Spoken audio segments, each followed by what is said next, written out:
মা, ও মা, পাশের বাড়ির প্রতিবেশীদের দুটো গরু আছে। গরুগুলো খুবই ভালো, প্রতিদিন দুধ দেয়। আর তারা ঘাস কেটে এনে গরুকে দেয়, আবার কখনো কখনো ঘাস খাওয়াতেও নিয়ে যায়।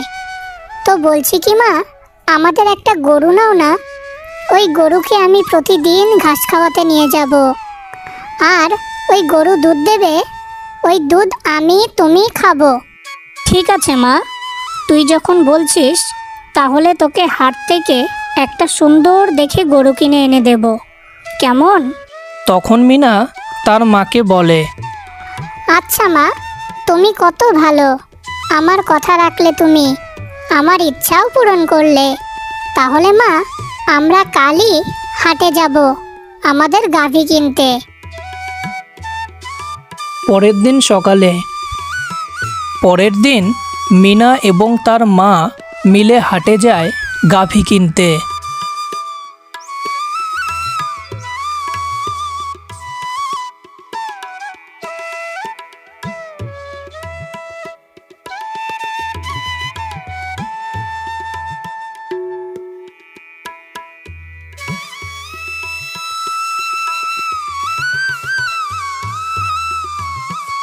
বলছি দাদা, পুরো হাট ঘুরলাম, তো আপনার কাছে যে ছোট্ট গাভীটা আছে সেটা আমাদের পছন্দ হয়েছে, আমি আপনার গাভীটা কিনতে চাই।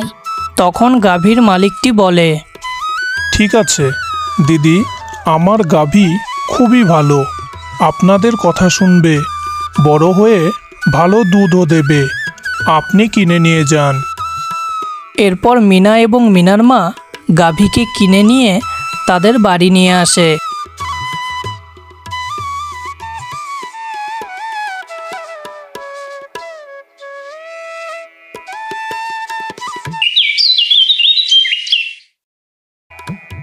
মা, ও মা, আমি আমাদের গাভীটাকে মাঠে ঘাস খাওয়াতে নিয়ে গেলাম। ঠিক আছে মা, দেখে শুনে নিয়ে যাস। তখন মিনা তাদের গাভীকে ঘাস খাওয়াতে মাঠে নিয়ে যায়। মাঠে পৌঁছে মিনা গাছের নিচে দাঁড়িয়ে তাদের গাভীকে অনেক ঘাস খাওয়ায়। এরপর সন্ধে হয়ে যায়, তখন মিনা আবার তাদের গাভীকে নিয়ে বাড়ি ফিরে আসে।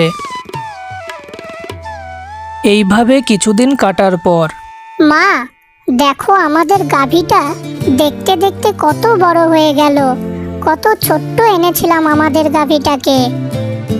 হ্যাঁ মা মিনা, আর কিছুদিন পর আমাদের গাভী বাচ্চা দেবে, তারপর দুধ দেবে। অন্যদিকে মিনাদের গাভীটা মিনাকে খুব ভালোবাসতো, আর মিনাও প্রতিদিন গাভীটাকে খেতে দিত, যত্ন করত। তখন থেকে মিনা প্রতিদিন গাভীর পিঠে চড়ে গাভীকে ঘাস খাওয়াতে নিয়ে যেত।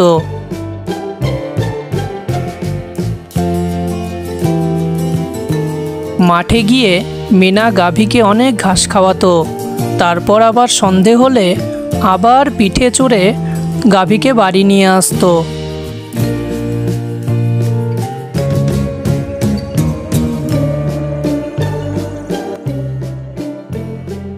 পরের দিন সকালে মিনা দেখে তাদের গাভী গোবরটা সোনার মতো লাগছে।